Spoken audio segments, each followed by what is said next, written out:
Ọjọ́ ńlá lọ́jọ́ tí mo yan Olùgbàlà lọ́lọ́run mi. Ó yẹ kí ọkàn mi máa yọ̀, kí n sì ròyìn iná kalẹ̀. Ọjọ́ ńlá lọ́jọ́ náà tí Jésù wẹ̀ ẹ̀ṣẹ̀ mi nù. Ó kọ́ mi kí n máa gbàdúrà, kí n máa sọ̀rọ̀, kí n sì máa yọ̀. Ọjọ́ ńlá lọ́jọ́ náà tí Jésù wẹ̀ ẹ̀ṣẹ̀ mi nù. Ìṣẹ́gbàlà parí náà, mo di t'Olúwa mi lónìí.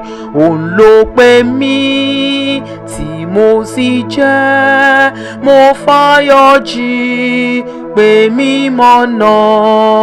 Ọjọ́ ńlá lọ́jọ́ náà tí Jésù wẹ̀ ẹ̀ṣẹ̀ mi nù. Ó kọ́ mi kí n máa gbàdúrà, kí n máa sọ̀rọ̀, kí n sì máa yọ̀. Ọjọ́ ńlá lọ́jọ́ náà tí Jésù wẹ̀ ẹ̀ṣẹ̀ mi nù.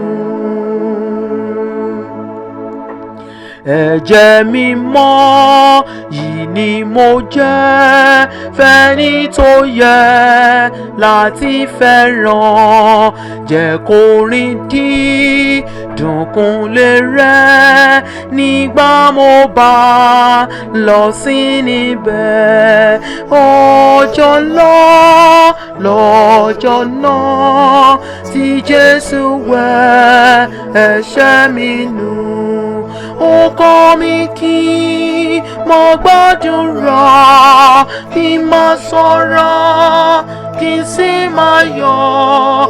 Ọjọ́ ńlá lọ́jọ́ náà tí Jésù wẹ̀ ẹ̀ṣẹ̀ mi nù.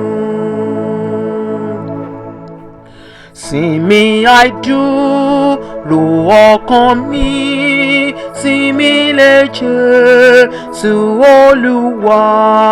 Ta ni jẹ́ wí pé ayé dùn ju ọ̀dọ̀ àwọn áńgẹ́lì?